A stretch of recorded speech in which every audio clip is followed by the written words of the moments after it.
Washington approach, Pinnacle 452. We have the airport in sight.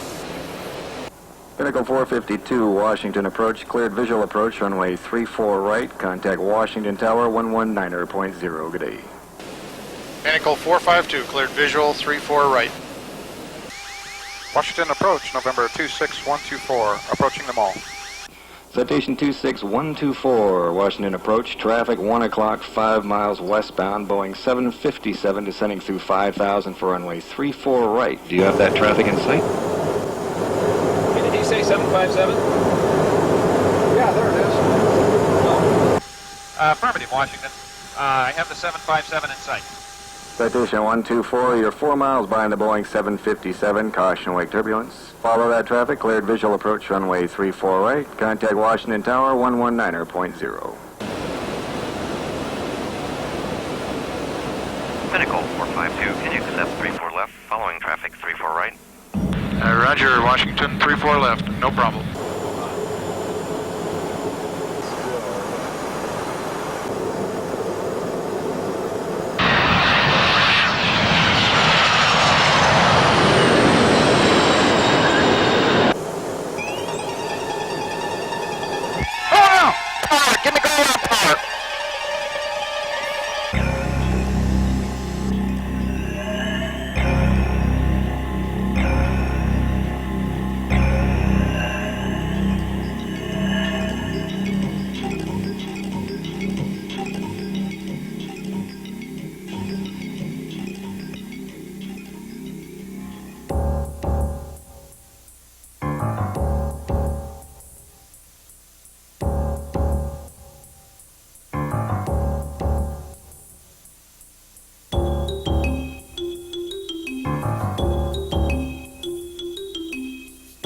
The introduction of wide-body airplanes in the 70s was instrumental in satisfying the public's desire for traveling.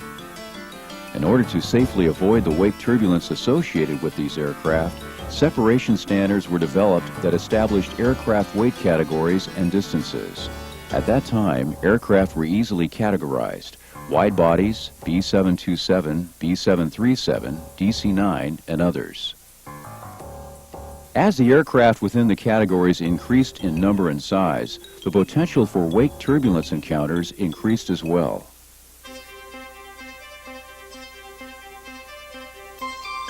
Today there is almost a continuum of aircraft sizes as manufacturers develop the airplane family concept of new transport and corporate aircraft.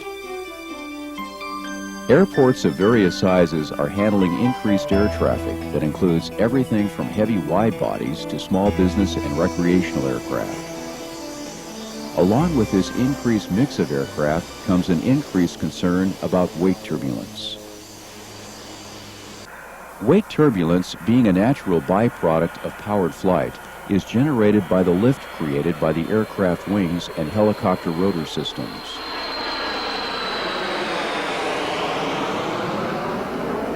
It develops when air rolls up off the wingtips, forming two counter-rotating vortices. The strength and effect of a trailing vortex is predominantly determined by the size, weight, speed, and wing configuration of the aircraft producing it. The strongest and potentially most dangerous wake turbulence is produced when the aircraft is heavy and flying slowly. The vortices from larger aircraft sink initially at about 300 to 500 feet per minute to a maximum of 900 feet below the flight path of the generating aircraft. Vortex strength diminishes with time and is affected by atmospheric conditions and contact with the ground. In calm wind, as the vortices sink close to the ground, they tend to move laterally over the ground at approximately 2 to 5 knots. The vortices are strongly influenced by ambient wind. A strong enough wind will dissipate the turbulence. A light crosswind will decrease the lateral movement of the upwind vortex and increase the movement of the downwind vortex. A tailwind condition can move the vortices forward into the touchdown area. One of the most hazardous situations is a light quartering tailwind.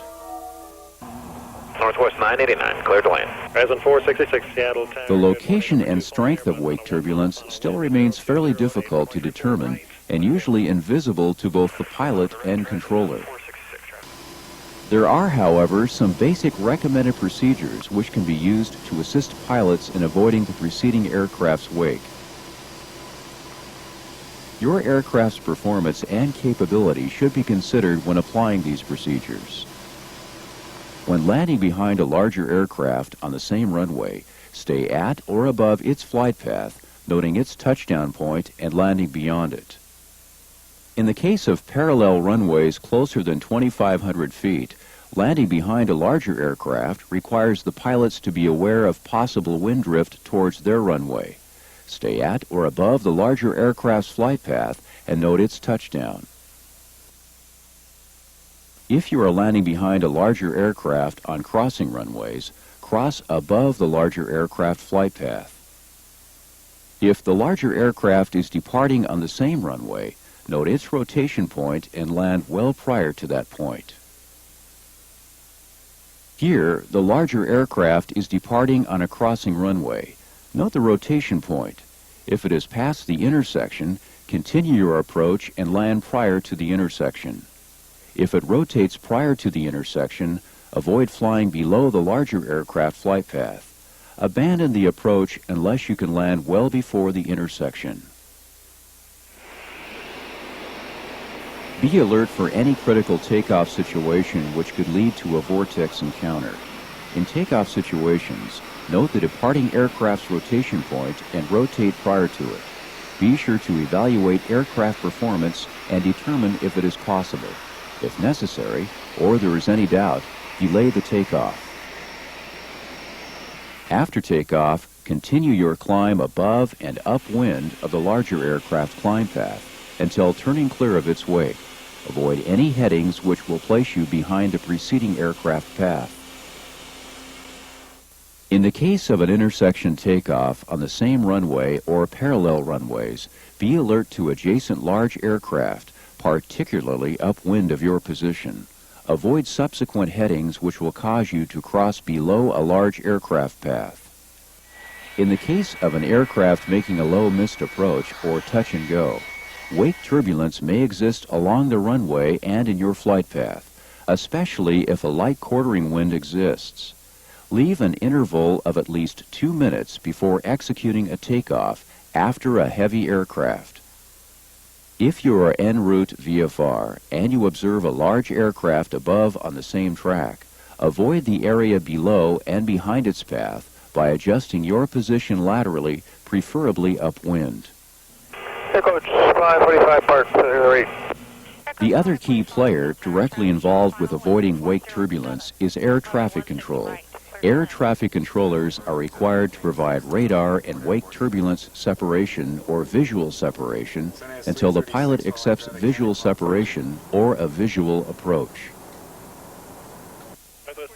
The primary considerations that affect the controller's ability to control traffic safely, orderly, and expeditiously are the types of approaches available, instrument flight rules or visual flight rules, mix of traffic, jet, propeller, or helicopter, traffic density, wake turbulence separation, and noise abatement requirements. Traffic density is the major factor in the amount of airplanes that can be safely, orderly, and expeditiously landed or departed. The busiest airports schedule takeoffs and landings based on weather conditions. Visual conditions and visual separation allow air traffic control to handle more aircraft in the traffic control system. Air traffic controllers can gain more flexibility in handling aircraft still under IFR control by clearing aircraft to maintain visual separation or a visual approach. Radar 1101, cleared mall visual approach, runway 34 left, advise when you have that traffic in sight. There are several factors a controller should consider before clearing an aircraft to maintain visual separation or for a visual approach when wake turbulence separation must be applied. An aircraft upwind from a larger aircraft is unlikely to encounter any wake turbulence. However, it is not always possible or practical to have a smaller aircraft follow a larger aircraft on the upwind side. Another consideration controllers need to make is the flight path of the preceding aircraft compared to the flight path of the following aircraft. A steep descent of larger aircraft could create a hazard for smaller aircraft following on a normal descent to the same runway. As you can see, at some time, the smaller aircraft would be below the flight path of the larger jet. When practical, air traffic controllers should advise the following aircraft of the leader's steep descent. Faster aircraft following slower aircraft can create a serious wake turbulence problem by easily getting too close. The separation distance provides time for the wake turbulence to dissipate as well as descend. Intersecting runways can also create a hazard when a small aircraft is cleared to land on a runway where the flight path will take it through the flight path